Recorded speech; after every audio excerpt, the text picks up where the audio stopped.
Assalamualaikum warahmatullahi wabarakatuh. Alhamdulillah, wassalatu wassalamu ala rasulillah wa ba'd. Saudaraku seiman yang dirahmati Allah, kaum muslimin yang berbahagia. Ketika seorang muslim memasuki akhir daripada Ramadan, terutama pada 10 terakhir pada bulan Ramadan, ada suasana yang istimewa, ada ibadah yang tidak bisa akan didapatkan di luar Ramadan, yang tidak lain tidak bukan adalah mengejar Lailatul Qadar.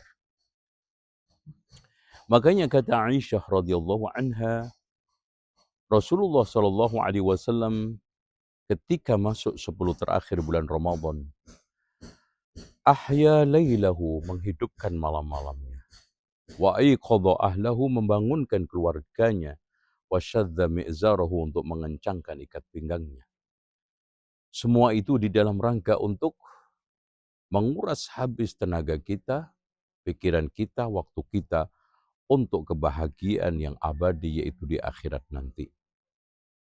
Mana mungkin kita mudah dapatkan beribadah sekali ibadah bisa menutupi lebih daripada 80 tahun atau 1000 bulan. Tidak mungkin kalau kita tidak waktu Ramadan terakhir di dalam rangka untuk mengejar Lailatul Qadar. Karena ibadahnya malam, yang diutamakan adalah malam.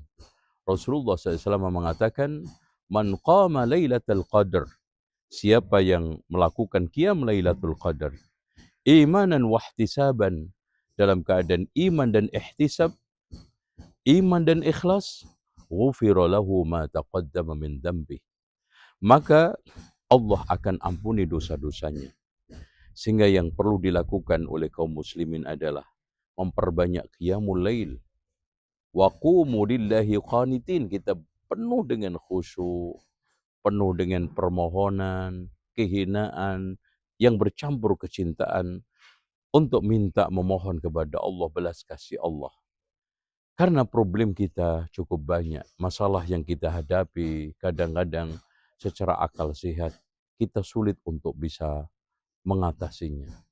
Tapi di hadapan Allah tidak ada yang mustahil. Di hadapan Allah tidak ada masalah yang tidak bisa diselesaikan. Wa may yattaqillaha yaj'al lahu makhraja wa yarzuqhu min haitsu la yahtasib. Barang siapa yang bertakwa kepada Allah akan diberikan rezeki tanpa disangka-sangka dan diberikan jalan keluar dari seluruh kesulitannya. Subhanallah. Bukankah mustahil, saudaraku, Nabi Yunus bisa keluar dari perut ikan setelah ditelan? Tapi subhanallah, di hadapan Allah tidak ada yang mustahil. Berkat sambung Nabi Yunus kepada Allah dengan la ilaha illa anta subhanaka inni kuntu minadh dhalimin. Bukankah istri Nabi Ibrahim yang sudah tua renta, yang mandul, diberikan oleh Allah buah hatinya yang berupa anak soleh, yaitu Nabi Ishak, berkat permohonan, berdoa, mengadu kepada Allah Subhanahu wa Ta'ala. Dan itu bukan terjadi pada kalangan para rasul, para nabi. Imam Al-Bukhari itu dilahirkan dalam keadaan buta. Ibunya sedih, tiap hari mengadu, memohon, menangis kepada Allah. Dan suatu ketika muncul mimpi, ibunda Al-Bukhari, ya, Muhammad ibnu Ismail, sudah bisa melihat. Allahu Akbar. Curahan hati kita kepada Allah di malam terakhir tidak mungkin dikecewakan oleh Allah. Apalagi Allah mengatakan, Man yad'uni fa astajiba lahu, siapa yang berdoa aku akan ampuni. Wa man yas'aluni fa'utiyah, siapa yang minta aku akan beri. Wa man yastaghfiruni fa'aghfir lahu, siapa yang minta ampun aku akan ampuni. Ramadan belum tentu bisa berulang. Kita manfaatkan dengan baik, insyaAllah. Yang kedua, yang tidak kalah pentingnya, ketika kita 10 terakhir Ramadan, yang harus kita lakukan adalah i'tikaf. Rasulullah tidak pernah meninggalkan i'tikaf pada waktu 10 terakhir bulan Ramadan. Sebagaimana yang telah dikatakan oleh Aisyah radhiyallahu anha. Apa yang harus kita lakukan ketika i'tikaf memutuskan seluruh hubungan dengan makhluk dan hanya nyambung kepada Khalik. Karena banyak komunikasi dengan makhluk bikin keruh hati, sementara banyak komunikasi dengan Khalik yaitu Allah bikin bersih hati.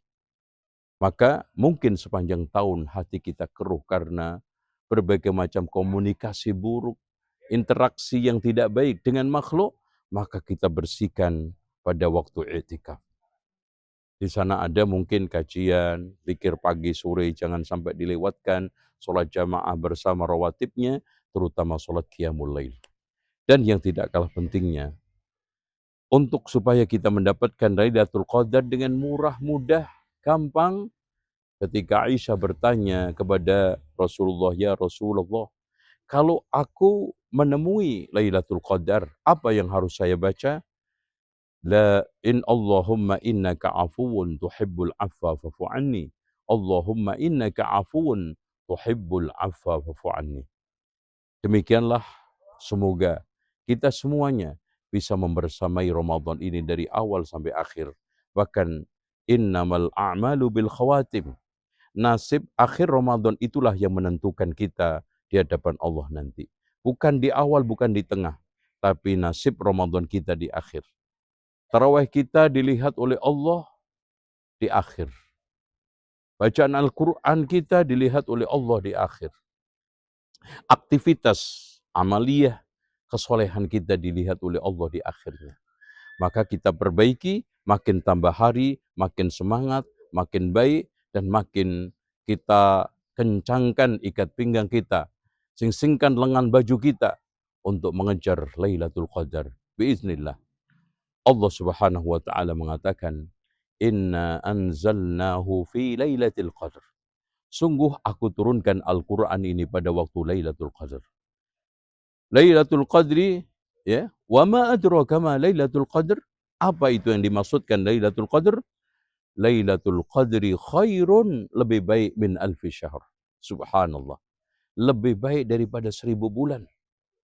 Lebih baik daripada 1000 bulan. Kalau kita jadikan tahun, lebih baik daripada kita ibadah 80 lebih tahun. Subhanallah.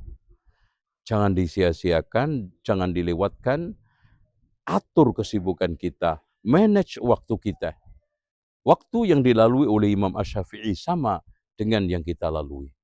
Waktu yang dilalui oleh Syekhul Islam Ibnu Taimiyah sama dengan waktu yang kita lalui.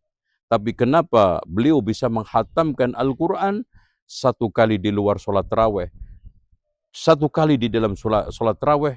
Karena memanage waktunya dengan baik. Demikianlah, mudah-mudahan bermanfaat. Subhanakallahumma wa bihamdika asyhadu an la ilaha illa anta astaghfiruka wa atubu ilaik. Wa sallallahu ala Muhammadin wa ala ali Muhammad. Walhamdulillahi rabbil alamin. Wassalamualaikum warahmatullahi wabarakatuh.